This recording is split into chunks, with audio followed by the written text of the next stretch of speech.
All right, guys, welcome back to the Man Talk Show. Connor Beaton here. Today, we're going to be talking about the main ways that women emasculate the men that they date, the men that they're with, the men that they marry. And oddly enough, today's episode is brought to you by the questions of women.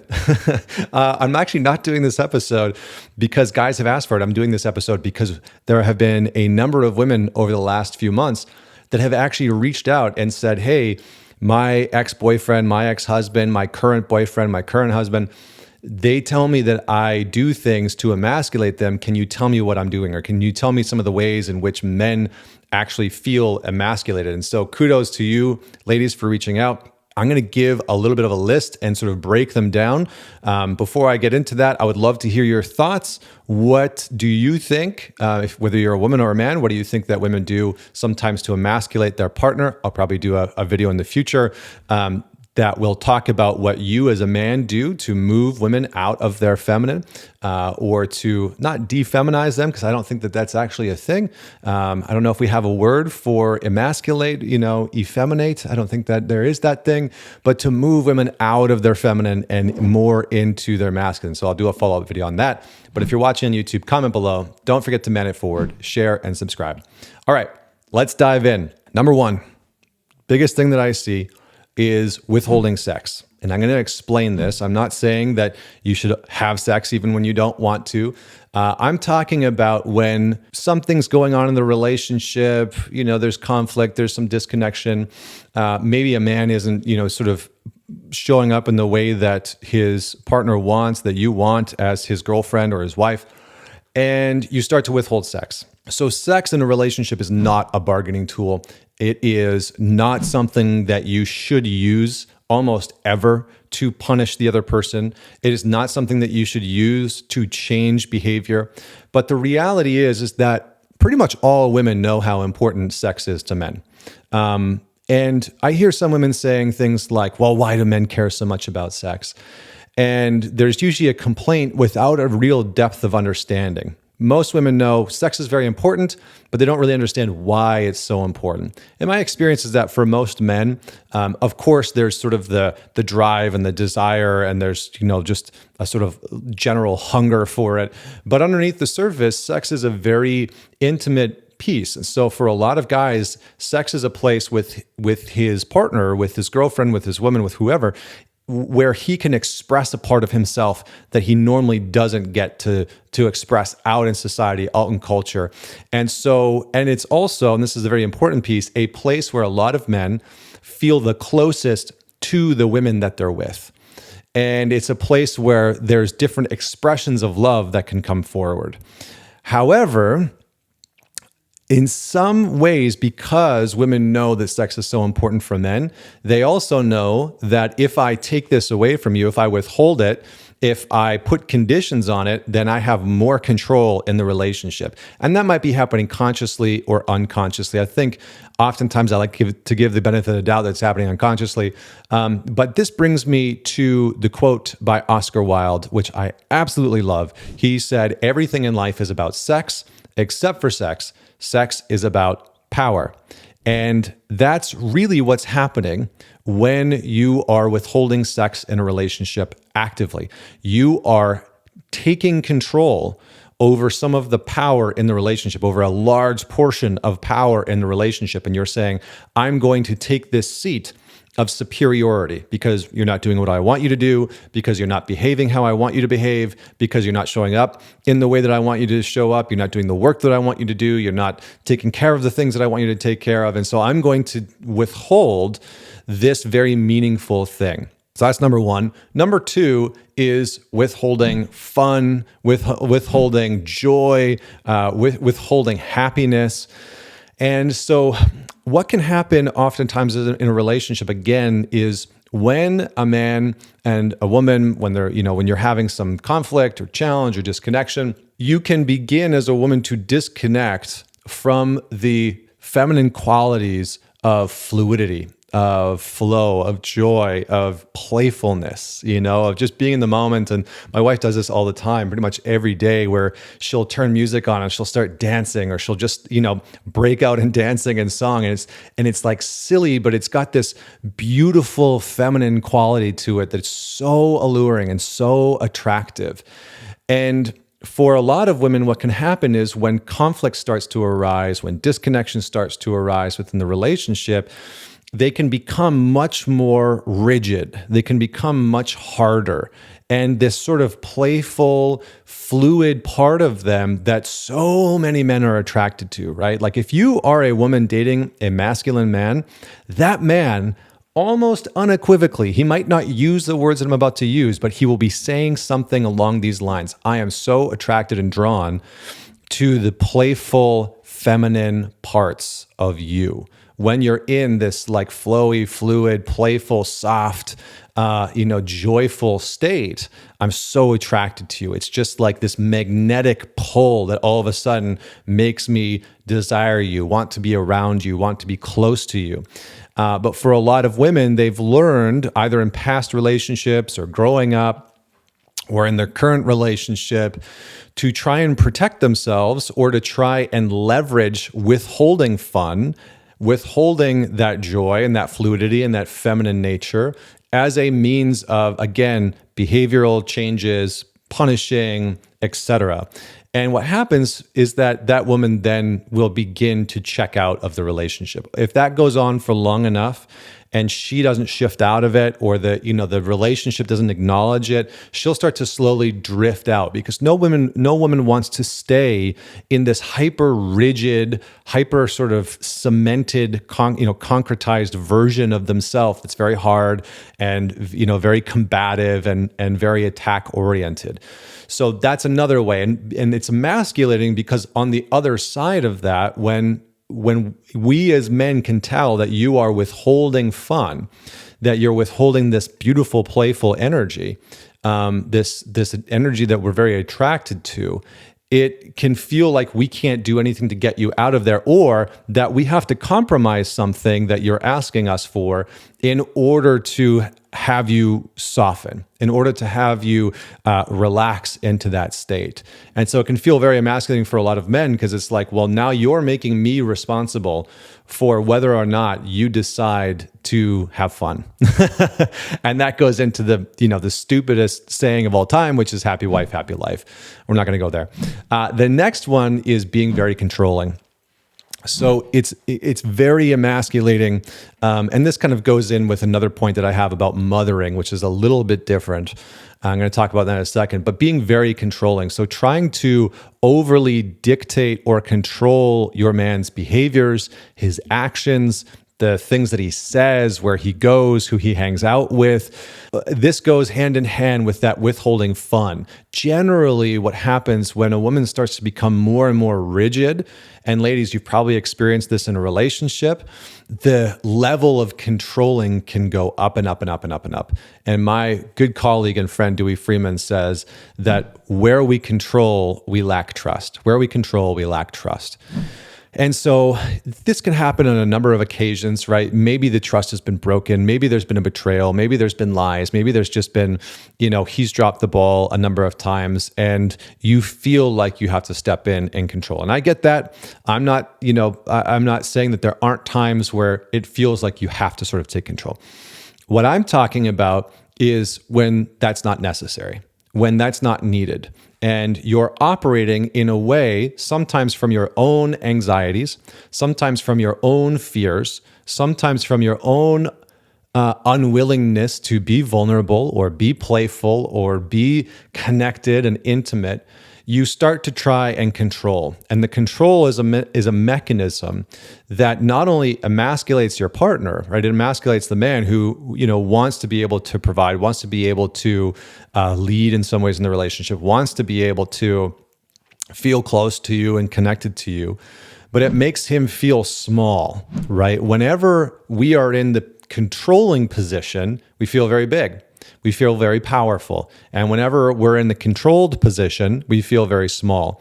And so it's very common for a lot of women who enact this hyper controlling mechanism, which is very emasculating for a partner, right? Like, why didn't you take out the garbage when I told you to? Or how come you didn't take it out the way that I asked you to? Or why didn't you put the dishes in the exact way that I told you to? Or the bed isn't made this way? Or, why did you say that way? Or, whatever it is, you start to nitpick every single behavior, action, choice, speech that man says, and slowly he feels very constricted. So the most important thing to men, the most important thing to the masculine is freedom.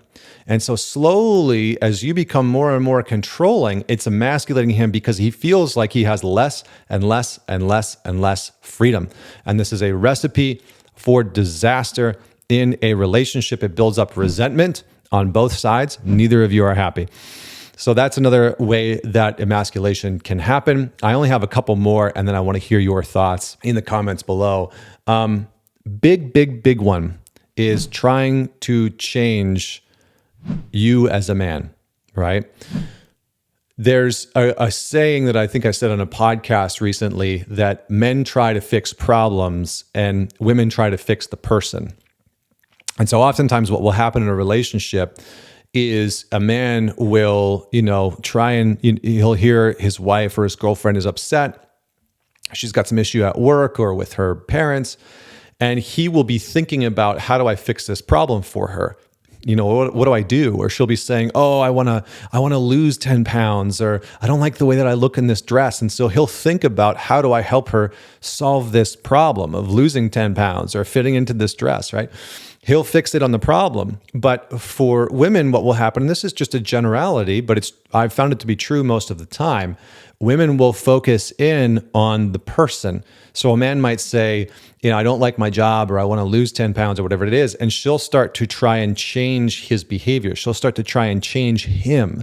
She'll start to focus in on his actions, his choices, his behaviors, his likes, what he does, who he spends time with. And so she'll try and start to change him out of, right? They're both good intentions, out of either seeing where he could be better, where he's struggling, where he's hurting, where he's lonely, disconnected, whatever the case may be. But the more that you try and change the man that you're with, the more that he will feel emasculated, because the more that he will feel like, you don't love me for who I am. You are trying to get me to be a version of myself that you want. And so you don't actually accept who I am. You want me to become who you want me to be. And for a man, again, the masculine in us craves that freedom.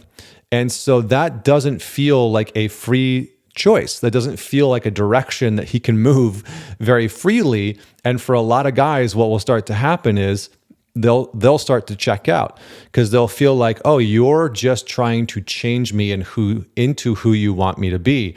And so it can create a lot of tension, a lot of resentment, a lot of conflict within the relationship when a woman is, constantly trying to change him. And what's fascinating, and ladies, I love you because you always want to support your men. But I think this is one of the things that I see time and time again. I get so many questions from women saying, how do I get my man to do the work? How do I get my man to come out to your weekends? How do I get my man to read your book or tune into your podcast or whatever it is? And I always say the same thing, which is, stop trying to change him, and then maybe you'll have the answer. And for a lot of women, that's a very hard thing to hear, because most of the time you're trying to change your man because you see that he's in pain. You see that he's suffering. You see that he's hurting. You see that he's frustrated. And so when you can let go of trying to change him, you can actually start to see who he actually is and reflect that back. You'll actually be able to have deeper conversations with him about what he's struggling with and understand where he's at and why he's making the decisions that he's making, and to some degree love where he's at. And when you stop trying to change the man that you're with, the man that you're with has the freedom to change. I really want that one to hit home. When you stop trying to change the man that you're with, the man that you're with has the freedom to change. He's got the air to breathe. For a lot of men, it is they feel very encroached on when the woman that they're dating or married to has identified that they're struggling, and then is just constantly peppering him, trying to get him to change. You got to go to therapy. You got to hire a coach. You need to, do this course or whatever it is, and constantly on him to change. Create invitations, create openings. Say, hey, I bought you this book that I thought you might like, or, I'd love to listen to this podcast with you, without the expectation of you need to be somebody different in order for me to be happy with you. So that's the next one. There's a couple more. I talked about mothering your partner. I think, I'll just touch on this briefly. The mothering piece is interesting because it's very much about maturity, right? Again, it's taking this position of superiority. I'm more mature than you are. I know better than you do. And so I have to parent you. Now, are there dynamics where the man is very childish and, doesn't have manners or doesn't take care of things or, doesn't know, like I grew up in a house, I'll give you an example. I grew up in a household where cleaning and cleanliness was not a priority. Let me just put it that way, okay? Cleaning and cleanliness, not a priority. Didn't have to make my bed in the morning. The kitchen was pretty much always a mess. There was some minimal vacuuming that would happen once a week. The basement was always a disaster. Like it just was not a clean house, period, full stop. And that was always a problem for a lot of women that I dated. And the challenge is that they were always trying to mother me. And I always resisted and rejected that versus finding my own way to like the value in having a clean, organized space. And so what can happen is, if a man is acting childish, and his wife starts to step into this more mothering-oriented position, it will almost instantly desexualize the relationship. It'll almost always and very quickly kill the sexual connection within the relationship or diminish it very, very strongly and sharply, because the man will start to feel like, oh, I'm a child, I'm a boy, I feel very young, which is not a sexual thing. And the woman will start to feel like his mother. So moving out of that, I'll talk about it in a different video, because that's not the point of this video. The next two are the last two, which is demeaning men's activities. Demeaning men's activities. So, a guy wants to watch football or car racing. I love F1. I love, watching those types of sports, watching hockey, etc.